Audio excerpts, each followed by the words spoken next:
Todas as vezes que nós falamos aqui um pouquinho e sempre procuramos utilizar o Evangelho para fazê-lo, nós nos lembramos que o Evangelho deve ser feito para atender às necessidades do Espírito. Nós temos aprendido assim.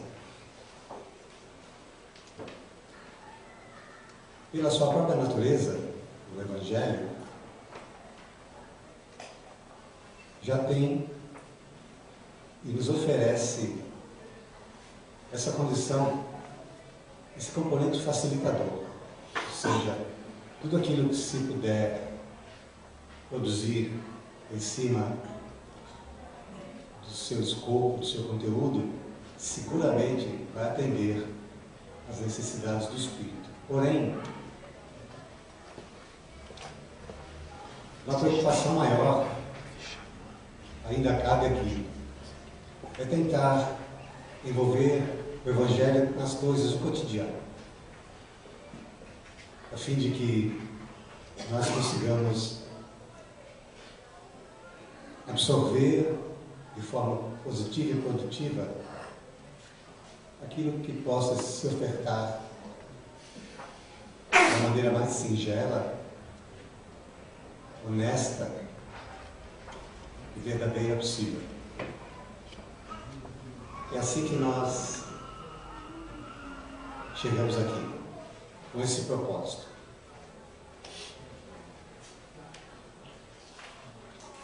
Quando nós começamos a perceber que essa necessidade pode ser atendida, a necessidade do Espírito através do Evangelho, alguma coisa em nós, de certo, começa a mudar, por força de expectativas, por força de esperanças. E isso é perfeitamente natural. Mas vamos pensar dentro dessa linha de raciocínio para atender às necessidades do nosso espírito. Vamos pensar em nós como aqueles que interagem e na interação obtêm resultados.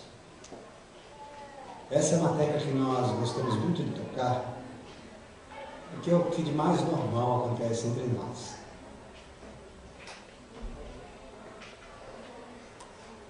O homem vivendo em sociedade.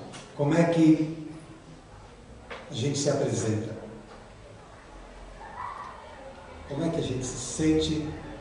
O que a gente reflete quando vai para algum lugar, quando vem para uma casa como essa, quando vai para o trabalho, quando vai para a escola, quando vai para um culto, quando vai para um evento qualquer.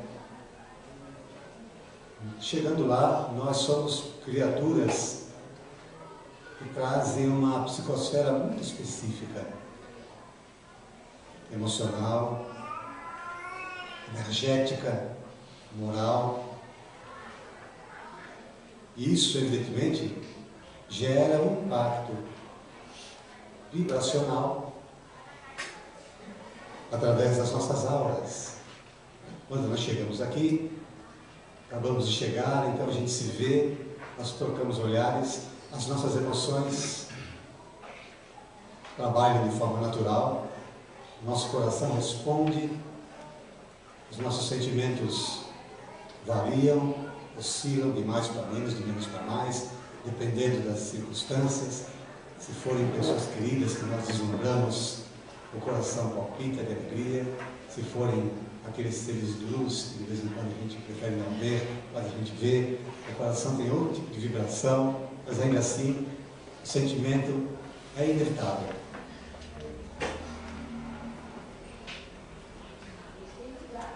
Mas o problema é que nesta condição, muitas vezes nós, por conta daquilo que nós conseguimos amealhar como criaturas que aprenderam, que desenvolveram, que se educaram, que estabeleceram cultura pessoal, nós acabamos ofuscando aqueles que estejam se relacionando conosco por conta dessa impressão, desse reflexo que se irradia de nós, e que se nós não soubermos conduzir, se nós não soubermos harmonizar, pode caracterizar aquilo que normalmente a gente fala aqui de senso comum, quando as pessoas apresentam-se de forma, vamos falar de maneira mais simples, sabe aquelas pessoas que estão desempinadas, sabe assim? Aí deu para entender, né? Chegou, a pessoa, ela olha por cima, ela não consegue olhar direto nos olhos, porque ela se sente superior. Esse é um problema extremamente sério, porque existe aí um grande equívoco, existe uma ilusão muito grande dentro dessa visão que nós temos de nós mesmos. E é disso que nós vamos falar um pouco hoje. Começamos tentando explicar essa personalidade que a gente cria, que a gente desenvolve, e quando a gente se interrelaciona, é claro que isso de alguma forma vai dar reflexos, mas como é que a gente trabalha isso? Todo aquele que se eleva será rebaixado. Evangelho segundo o Espiritismo, capítulo 7, Bem-aventurados os pobres de espírito, itens 3, 4, 5 e 6. É profundamente delicado nós verificarmos que essa questão que estamos colocando aqui, pode acontecer conosco. Porque a lição vai falar de humildade, vai falar de simplicidade. Mas existe a aparência, existe o que é verdadeiro. Está dando para acompanhar? Existe a aparência, eu sou uma pessoa humilde. Você olha para mim e fala, nossa, que humildade que tem aquela pessoa. Mas essa aparência pode estar contrastando com as minhas verdades interiores, com as minhas construções interiores. A simplicidade pode estar na aparência e pode não ser verdadeira.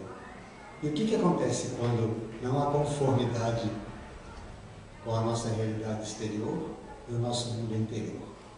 A palavra, para se traduzir essa situação, é conflito.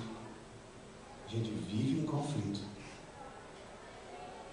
É difícil acontecer isso? Eu aparentar uma coisa e ser outra? Não, não é.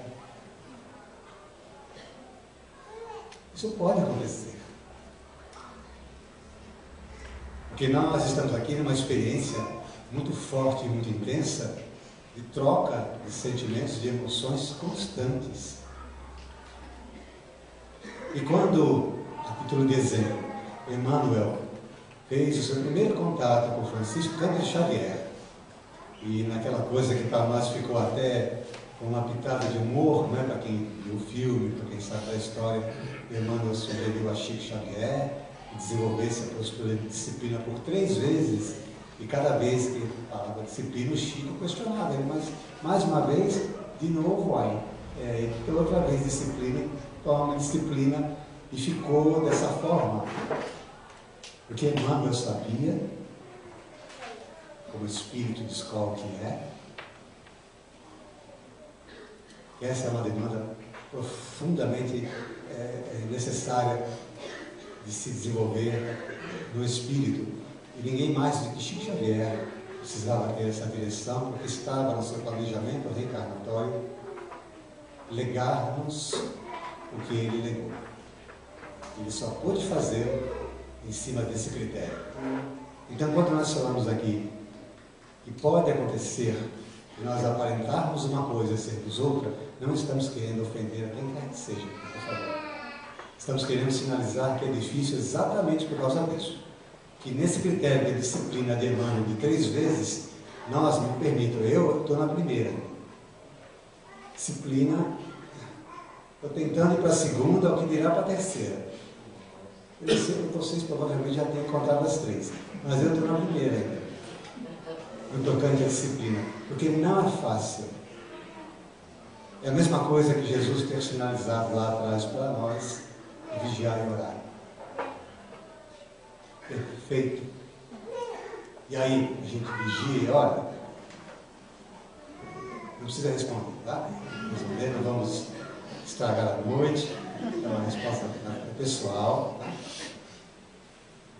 Então, essa constatação de fatos é difícil para nós.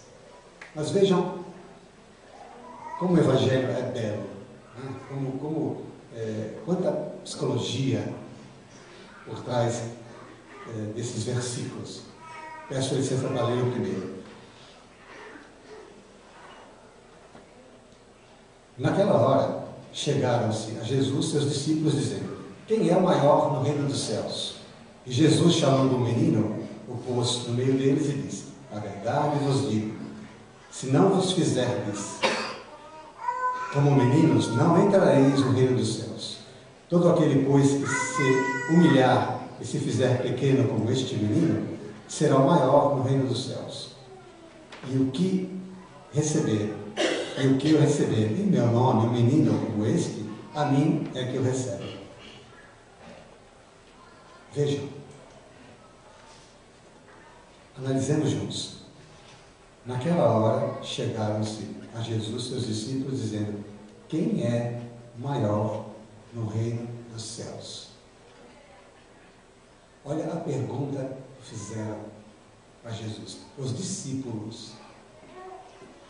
Quem é o maior no reino dos céus? Como é que a gente poderia caracterizar essa pergunta? Ingênua ou astuta? Uma pergunta ingênua: quem é o maior, Senhor, no reino dos céus? Ou então, quem é o maior no reino dos céus? Eu quero saber quem é o maior, que eu quero chegar. Jesus, evidentemente, percebendo as nuances e sentimentos por trás desse questionamento, elucidou de forma simples e bela, com uma resposta que seguramente tocou o coração dos discípulos. Ele colocou a criança como exemplo de simplicidade, para ajudá-los a entender o móvel da pergunta que eles fizeram a Jesus. Nasce de um sentimento, quem sabe infantil, mas que por trás dele existe uma vontade que, se não lapidada, vai conduzir o homem, como tem conduzido até hoje, a buscar o topo, a buscar pico, a buscar o ápice. Nesta condição se coloca ele de forma elevada diante dos seus. E todo aquele que se eleva será no seu tempo rebaixado. É lei de ajuste, lei de amor, não é lei de punição e lei de castigo. Nós vamos continuar. Jesus também conversa com a mãe dos filhos de Zebedeu. Então chegou a ele a mãe dos filhos de Zebedeu, com seus filhos, adorando-o e pedindo-lhe alguma coisa. Ele lhe disse: que queres tu? Jesus perguntando para a mãe. Respondeu a ela: dize que estes meus filhos, 2, se assentarão no teu reino, um à tua direita e outro à tua esquerda. E respondendo Jesus, disse: não sabeis o que pedis. Podeis vós beber o cálice que eu hei de beber? Disseram-lhe eles: podemos. Jesus disse: é verdade que haveis de beber o meu cálice, mas pelo que toca a ter desassento à minha direita ou à minha esquerda, não pertence a mim conceder-vos, mas isso é para aqueles a quem meu Pai o tem preparado. Então, através da ânsia da mãe dos filhos de Zebedeu, de saber se seus 2 filhos iriam, ela só queria isso, ela queria um para a direita e outro para a esquerda, só isso ela queria, mais nada, mas mãe é mãe, até que ela pediu pouco, né? Mas, que seja, era isso que ela queria. E Jesus, dando outro ensinamento profundo de humildade, explicou que ela não sabia o que pedia, mas perguntou: podeis beber do cálice que haverei de beber? Sim, podemos. Tá, vocês podem beber, mas diz respeito a designar quem vai ficar à direita, vai ficar à esquerda de meu Pai, não cabe a mim dizê-lo. Por isso que quando a gente fala que os desígnios de Deus são insondáveis, a gente não fala porque está chutando, é porque são insondáveis. Jesus está registrando aqui. Não cabe a mim dizer de que lado vão ficar seus filhos, se é que vão ficar. Isso ele não falou, isso eu estou dizendo, tá? Não cabe a mim. É o tempo que vai dizer. São eles, na verdade, que lá haverão de um dia se colocar. Fica mais claro assim na lógica espírita. Pelo mérito, pela conquista pessoal, intransferível que o espírito faz na sua jornada evolutiva. E termina aqui o mestre. E quando os 10 ouviram isso, os que estavam juntos, né, indignaram-se contra os 2 irmãos, mas Jesus os chamou a si e lhes disse: sabeis que os príncipes das nações dominam os seus vassalos e que os maiores exercem sobre eles o seu poder. Não será assim entre vós. Aquele que quiser ser o maior, seja esse o vosso servidor. E o que entre vós quiser ser o primeiro, seja o vosso escravo. Assim como o Filho do Homem, que não veio para ser servido, mas para servir e para dar a sua vida em redenção de muitos. O que nós percebemos aqui? Nessa fala de Jesus emblemática. Jesus, ele não põe impedimento para aqueles que desejam ser os maiores ou que desejam ser os primeiros. Mas ele impõe condições. Ele não fala, ninguém pode ser o maior e ninguém pode ser o primeiro. Mas tem condições para isso. Aquele que quiser ser o maior, esse seja o vosso servidor. E o que entre vós quiser ser o primeiro, seja o vosso escravo. Essas são as condições. Exige, mais uma vez, a humildade absoluta. Corpo, mente e de alma. É difícil para nós. Nós queremos, sim, na vida, chegarmos a ser um dia, quem sabe, os maiores, os melhores ou os primeiros. Mas não por intermédio dessas condições aqui. Mas essa é a beleza do Evangelho. O Evangelho sinaliza que pode, desde que nós assumamos essa postura serena, suave, que caracteriza os verdadeiros líderes, que caracteriza as verdadeiras criaturas que estão à frente, que estão conduzindo verdadeiramente a humanidade no caminho do bem e no caminho da luz. Essa é a característica específica dessas almas. Não há a menor sombra de dúvida nisso. Mas continuando, ainda no Evangelho, nós pegamos uma outra avaliação sobre a questão do sentimento de humildade. Aquilo que nós falamos há pouco, que pode estar em nós, na aparência, mas não internamente. E já explicamos por que isso pode acontecer. E aconteceu que, entrando Jesus num sábado em casa de um dos principais fariseus a tomar a sua refeição, ainda eles o estavam ali observando. E notando como os convidados escolhiam os primeiros assentos na mesa, propôs-lhes esta parábola. Vejam, Jesus, muito observador, percebeu o que estava acontecendo ali na reunião, e aqueles que chegavam, iam logo se colocando lá na frente, deviam estar com fome, alguma coisa do gênero, né? Nada de ficar lá atrás. Se o banquete está lá na frente, eu vou, porque assim que der colocar a campainha, a gente vai para cima. Né? Muito comum nos dias de hoje, inclusive, né? Nas festas de aniversário, nos bufês, a gente fica assim, fazendo uma meia volta, a gente faz aquela coisa delicada, aquela ética, a gente está de olho na mesa. Né? Quando sinalizar, liberou, educadamente a gente vai e esquece que os últimos serão os primeiros do reino dos céus. Para nós interessa. Quem for o último, fique feliz com o seu último lugar. Quando fores convidados, a parábola, quando fores convidados a alguma boda, não te assentes no primeiro lugar, porque pode ser que esteja ali outra pessoa mais considerada que tu, convidada pelo dono da casa, e que, vindo este, o dono da casa, te convidou a ti e a ele, te diga: dá o teu lugar a este, e tu, envergonhado, irás buscar o último lugar, na nossa linguagem, pagando um tremendo mico, né?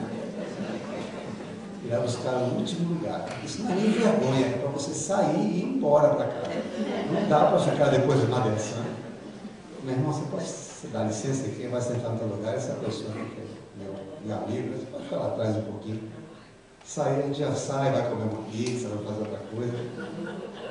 Mas, quando fores convidado, vai tomar o último lugar. Atenção aqui. Vai tomar o último lugar, para que quando vier o que te convidou, te diga: amigo, senta-te mais para cima. Servir-te-á isso então de glória na presença dos que estiverem juntamente sentados à mesa. Porque todo aquele que se rebaixa será elevado, e todo aquele que se eleva será rebaixado. Está no Evangelho de Lucas. Aí nós estamos juntando duas situações. A primeira, que é o tema do nosso Evangelho, e a anterior, que diz respeito àquele que quiser ser o maior e que quiser ser o primeiro. Aquele que se eleva e aquele que se rebaixa. São condições que exigem de nós extrema sensibilidade, a fim de que nós não venhamos a ferir a nós mesmos nesse embate de sentimentos, né? Essa complexidade, e também no campo das relações que nós estabelecemos, como dizemos no início, para que nós não venhamos dar esses furos, né? Essas mancadas, vamos dizer assim. Evidentemente, Jesus está colocando aqui uma parábola com uma profundidade muito grande, tentando sinalizar para nós que não se trata aqui de uma brincadeira, um humor como nós estamos colocando aqui agora. É algo muito mais profundo. Diz respeito à postura do Espírito perante o seu irmão, perante a uma circunstância que exige de você, acima de tudo, serenidade e humildade para perceber que tudo está certo e no lugar devido. Você não precisa buscar de maneira afoita e desesperada aquilo que seguramente já está devidamente projetado para vir às tuas mãos, para vir às tuas posses, e você aí sim se deliciar, se banquetear ou se regozijar de forma natural, sem nenhum peso, sem nenhuma pressão. Mas nós não somos assim. Nós somos criaturas diferentes. Nós temos ansiedade, nós temos muitas angústias e nós temos conflitos internos, construções que não são bem feitas e que fazem com que nós venhamos a incorrer em erros de formas repetidas. E nós pedimos licença para abrir um parênteses aqui, para fazer um comentário a respeito de algo que possa ajudar a entender essa constituição que se dá hoje em nós e que faz com que nós não consigamos, inclusive, ter saúde integral. Nós, como espíritas, estudamos que a nossa formação ela tem tríplice aspecto: corpo, espírito e perispírito, o intermediário entre o corpo físico e o espírito. Toda a atividade que nós exercemos na casa espírita, por exemplo, a nível de fluidoterapia, na troca de energias, através do campo das vibrações, ela é focada no corpo intermediário, no corpo perispiritual, porque entendemos que a ressonância do trabalho deste corpo vai se dar na matéria.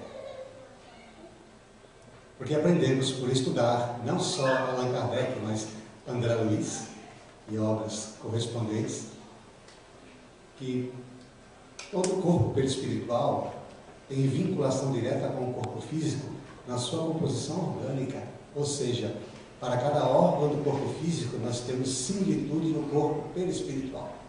Ok? Está dando para acompanhar? Para cada órgão do corpo físico nós temos no corpo perispiritual, o que faz a intermediação entre o espírito e a matéria, um órgão correspondente. Por isso a explicação, nós atuamos no passe, na fisioterapia, no perispírito. A energia vai nele, indo nele, vai para o corpo, e da mesma forma, de maneira reversa, o que acontece nele de desequilíbrio vai dar no corpo, que é fio terra. O fio terra absorve as imperfeições do corpo perispiritual e reverte em enfermidade. Mas o corpo perispiritual é um corpo vivo. Ele tem propriedades de matéria, ele é semimaterial. Então ele é formado de forma singular. Na medida em que nós pensamos, pensamento é matéria. Okay? Pensamento é matéria. E para se pensar, a gente despende oxigênio e glicose.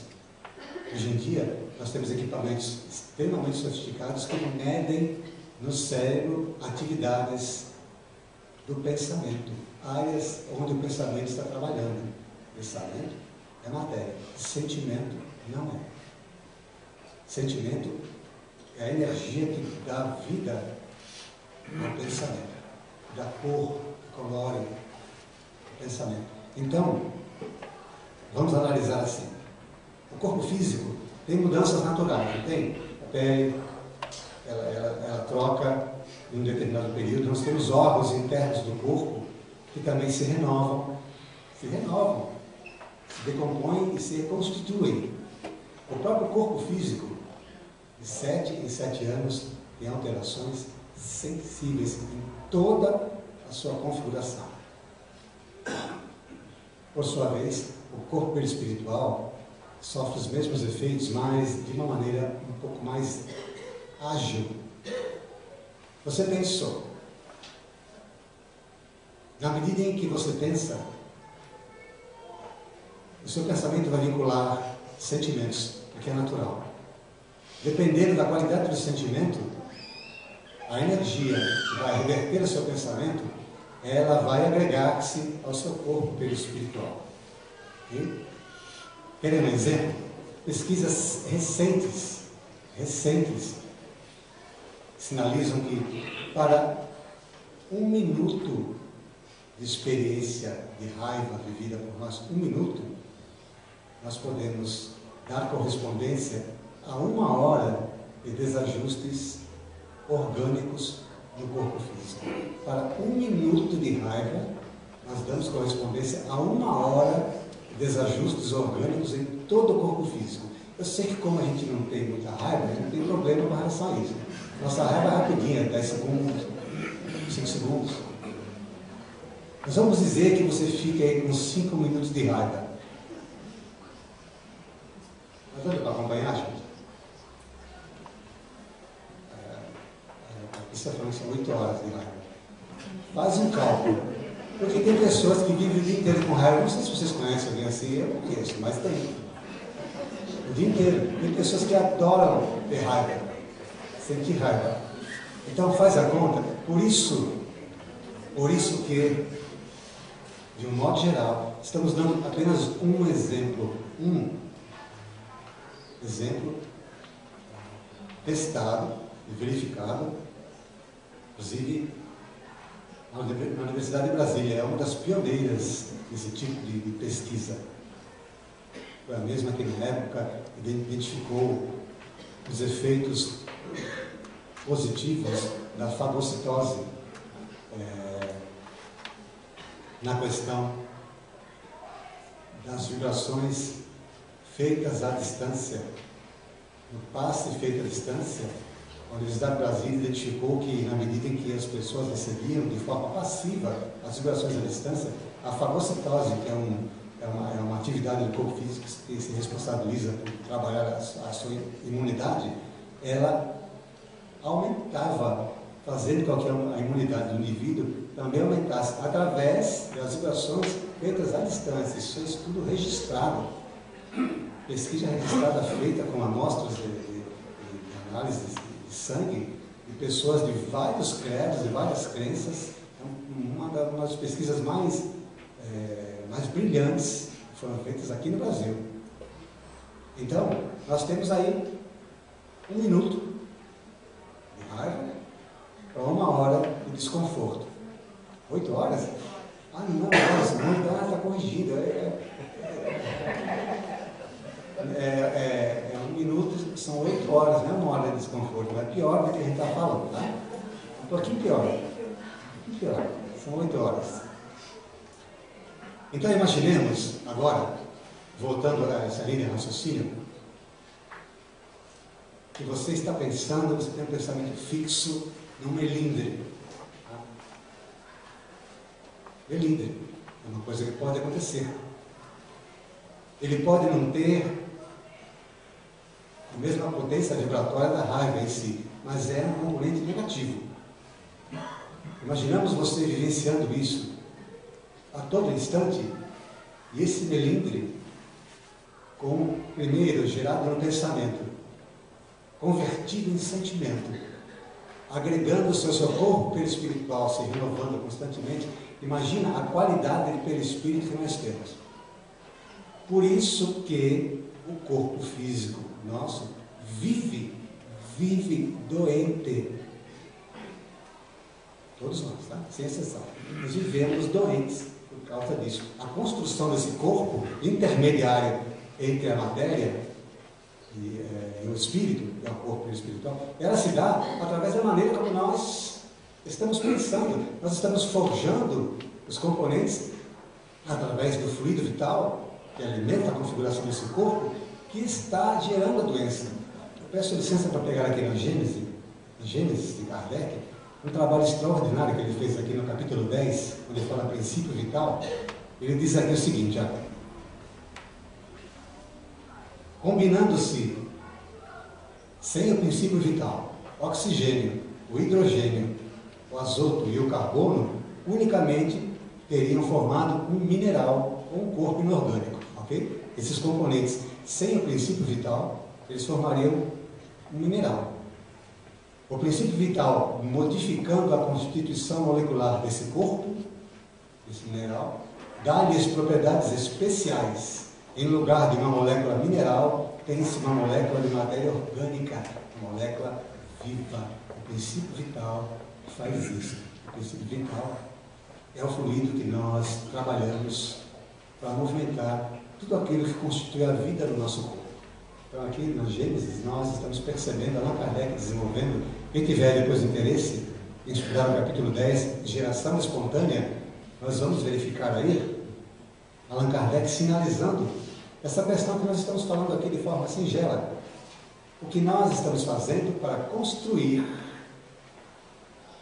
e manter o corpo que temos na saúde que temos, nas condições fisiológicas, mentais e emocionais que dispomos. É o que está acontecendo hoje conosco. Não é novidade, porque a responsabilidade sempre foi nossa. E nós percebemos aqui, nesse item que acabamos de ler, logo a seguir, Kardec tendo um insight de psicologia pura. Ele diz o seguinte: esses ensinamentos estão de acordo com o princípio de humildade que Jesus não cessa de colocar como condição essencial de felicidade prometida aos eleitos do Senhor, e que formulou com estas palavras. Aí Allan Kardec pega os dois assuntos que nós tratamos. Bem-aventurados os pobres de espírito, pois é deles o reino dos céus. Ele toma uma criança como exemplo de simplicidade e de coração e diz: será maior no reino dos céus aquele que se humilhar e se fizer pequeno como uma criança. Lembra que nós lemos isso? Ou seja, olha a visão de Kardec, que não tiver nenhuma pretensão de superioridade ou de ser infalível. Veja um codificador usando a psicologia agora dizendo: na sua visão, esse processo de humildade especificamente está lidando com o fato de não se ter pretensão de superioridade ou de ser infalível. Sabe o que é a pessoa não querer ser infalível? É o famoso perfeccionista. Tem alguém aqui que é perfeccionista? Precisa levantar a mão, só dá uma piscadinha assim. Tem alguém aqui que é perfeccionista? É complicado isso. Porque o perfeccionista, ele tende a se frustrar. Perdoe, tá? Ele tende a se frustrar. Porque não existe perfeição entre nós. Não existe. Nem de longe. Quando a gente pensa que está perfeito, nós estamos longe disso. Quilômetros, milhas, milênios, sem exagero. Mas isso não significa que nós não venhamos a fazer bem feito aquilo que fazemos. Mas a preocupação de ser infalível, como fala Kardec aqui, ou a pretensão de ser superior, é o que nos distancia, é o que faz com que nós nos arrastemos para bem longe da chance de nós conseguirmos nos tornarmos criaturas verdadeiramente humildes, como dissemos há pouco, não somente na aparência, mas interiormente também, vencendo esse grande desafio que se dá por conta da falta de conhecimento de si próprio, a auto-ignorância de si próprio. É complicado isso. Esses ainda continuamos sendo nós, que achamos que estamos certos, que achamos que já sabemos, que achamos que a vida já nos ensinou tudo o que precisava. Então, nesta condição, nós sempre entraremos em qualquer lugar, em qualquer situação, em qualquer circunstância, na condição de seres elevados, de seres superiores. E por conta disso, lá na frente, nós haveremos de nos rebaixar. Porque é uma ilusão. Vamos finalizar o trecho que estamos lendo aqui. O mesmo pensamento fundamental se encontra nesse outro ensinamento, que aquele que quiser se tornar o maior seja o vosso servidor, e também neste, todo aquele que se rebaixa será elevado, e todo aquele que se eleva será rebaixado. Finaliza o codificador. O Espiritismo vem confirmar os ensinamentos, exemplificando-os e mostrando-nos que os grandes no mundo dos espíritos são os que foram pequenos na terra, e frequentemente são bem pequenos lá aqueles que foram os maiores e os mais poderosos na terra. Lembro no depoimento de uma rainha de França, quando ela sai da ilusão e fala que ela imaginava que ia chegar lá no mundo espiritual como rainha, e não foi isso que aconteceu.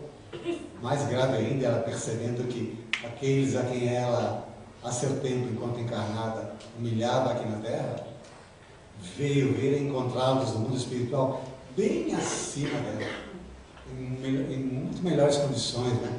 A frustração, a ilusão caindo por terra. É bom porque clareia, porque tira as sombras, né? Mesmo que doa, é uma forma de nós conseguirmos caminhar de forma mais certa, né? Aqui, ó. É que os primeiros levaram ao morrer aquilo que faz unicamente a verdadeira grandeza no céu e não se perde. 2 pontos, as virtudes. Enquanto os outros tiveram que deixar o que fazia sua grandeza na terra e que não se leva. 2 pontos, a riqueza, os títulos, a glória, a nobreza, a gente complementa a soberba, a ilusão de ser superior, a ilusão de ser o melhor, a ilusão de ser maior, a ilusão de ser grande. não tendo nenhuma outra coisa, chegam a outro mundo sem nada, como náufragos infelizes que perderam tudo, até mesmo suas roupas. Conservavam, olha só, olha como dói isso, a gente lê. Dói profundamente na alma. Conservavam apenas o orgulho, que torna a sua nova posição ainda mais humilhante, pois vêm acima deles, resplandecentes de glória, aqueles que humilharam na terra. Vejam só Kardec assinalando: conservaram somente o orgulho.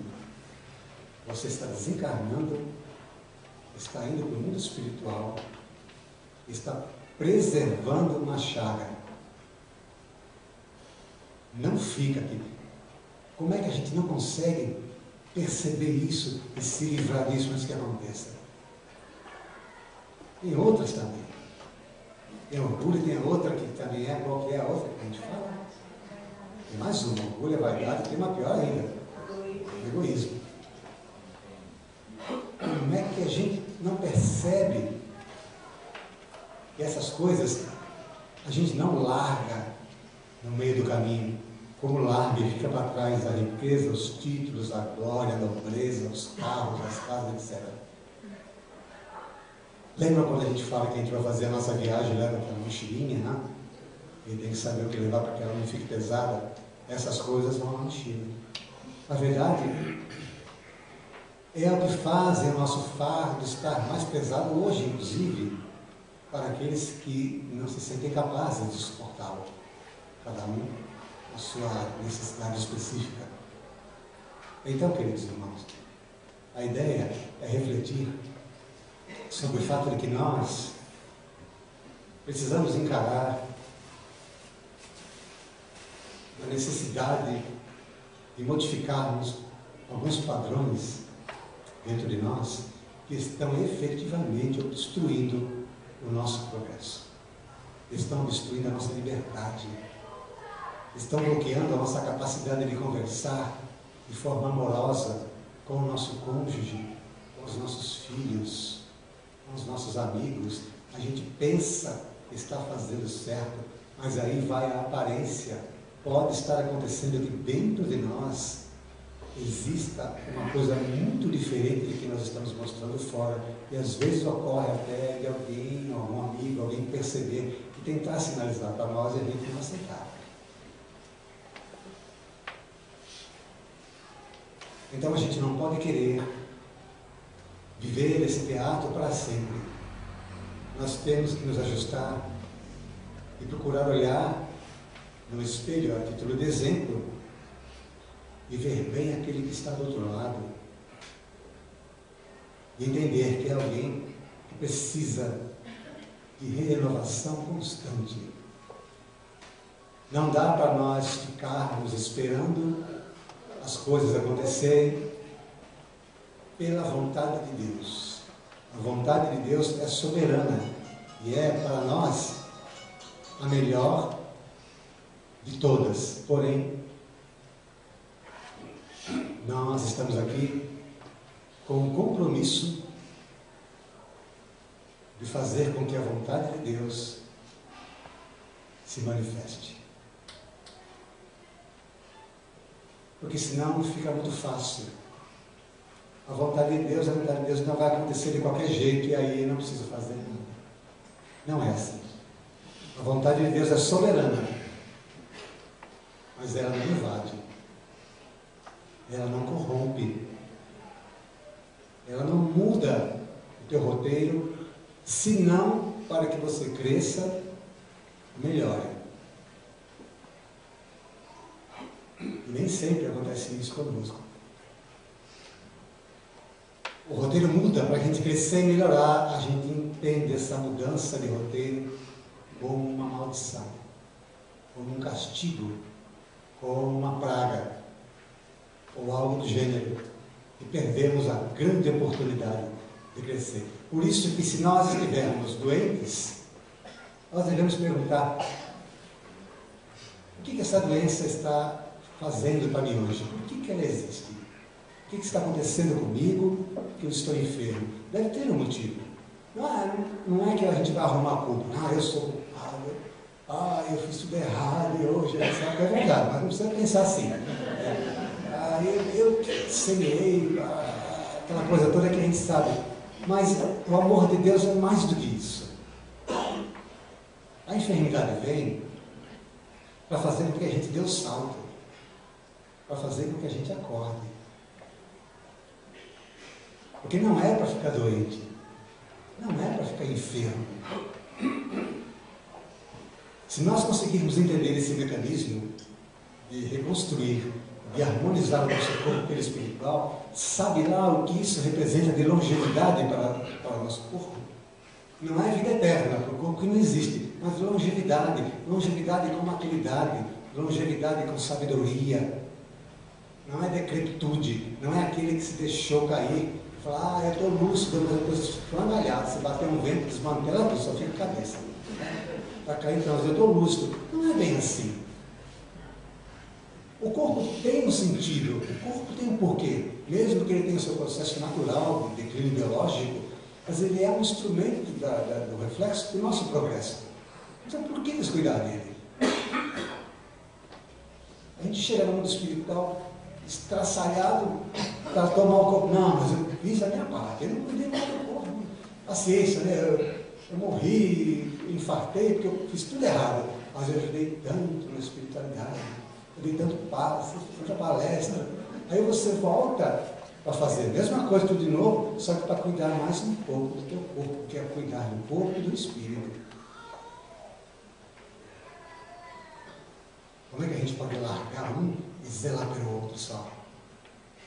Não tem sentido, porque as duas coisas têm uma finalidade principal. Nós precisamos trabalhar para fazer que esse conjunto seja harmonioso. E para que isso se dê, nós precisamos estabelecer autoconhecimento verdadeiro. E entender que quando nós nos relacionamos, quando a gente chega aqui, quando a gente sobe para falar, por exemplo, a gente reflete alguma coisa. E não pode ser soberba, não pode ser aquilo que é leve, aquilo que choca, aquilo que ofusque. Tem que ser algo doce, tem que ser algo bom, tem que ser algo verdadeiro, por mais simples que seja. Senão a gente perde o momento abençoado que Deus nos oferece de fazer uma troca. Fazer uma troca de experiências entre almas que não estão aqui por acaso, estão vivendo num lapso de tempo nesse universo infinito, mas que ainda assim para nós é precioso, como tudo que nós temos é. Então a resposta fica no coração de cada um. Como é que eu faço para zelar para o fato de que eu não posso estar diante de meu irmão fazendo com que ele se sinta menor do que ele. Que ele seja uma pessoa singela e eu seja uma pessoa extremamente culta, em diferença de nível, de valor, de classe social, seja lá o que for. Mas eu tenho que estar diante dele, conversando com ele, fazer com que ele se sinta meu irmão. Companheiro de jornada. Eu consigo fazer isso? Porque se eu não consigo, eu não estou preparado para fazer nada com relação às coisas do Espírito. Palestra, passe, água fluídica, qualquer coisa, pipoca, bazar, nada. Eu não estou preparado para fazer nada. Está dando para entender, gente? Se eu não tenho essa visão do meu irmão, se eu não consigo olhar como igual a mim, a despeito de tudo aquilo que a gente possa ter de diferente nas conquistas do Espírito, eu não estou pronto. Eu não estou no meu melhor momento. Eu corro o risco de estar fazendo alguma coisa de errado. E isso é sério. A gente precisa pensar nisso não só por conta da espiritualidade, mas pela vida em si, lá fora. Onde muitas vezes as vidas das pessoas que estão em nossas mãos podem ser colocadas em risco por conta dessa postura. Então todo aquele que se eleva será rebaixado por conta da necessidade de ser humilde. E todo aquele que quiser ser o maior, que seja vosso servidor. E o que entre vós quiser ser o primeiro, e seja vosso escravo. Eu li isso aqui e fiquei pensando, mas eu não queria ser o maior, não. Como é que eu faço? Eu também não queria ser o primeiro. Ficou aquela coisa, né? Não quer dizer que eu não preciso fazer nada disso. Aí a espiritualidade sorriu e falou, não, né? Você está querendo se esquivar. Se você não quer ser o maior, não quer ser o primeiro, então você está querendo se esquivar na proposta, não.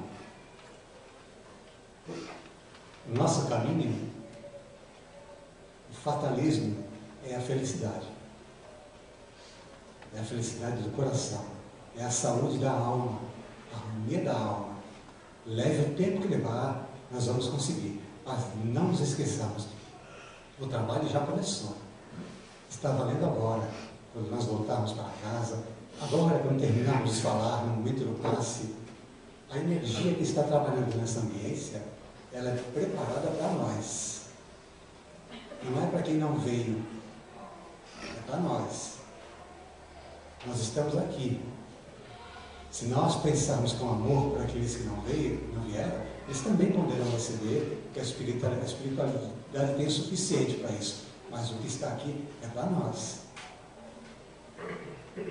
Então que cada um, na hora de tomar o seu passe, abra o seu coração. Se desprenda. Entenda o que Jesus está dizendo com relação à humildade. A humildade da criança. A singeleza. Receba o seu passe com profunda gratidão. Porque é isso que faz a diferença. Pode fazer a diferença até mais do que a tua fé, se você for grato. Porque talvez a tua fé esteja confusa, não esteja bem focada. Você possa estar em dúvida, será que são os espíritos? Será que é o médium? Então isso pode oscilar. Mas a gratidão verdadeira, certa, ela pode fazer uma diferença muito grande em tudo isso que nós estamos trabalhando aqui. Na verdade, a gratidão é algo de maravilhoso na vida do espírito. Sejamos gratos sempre a esse processo que se dá constante de renovação em nossas vidas.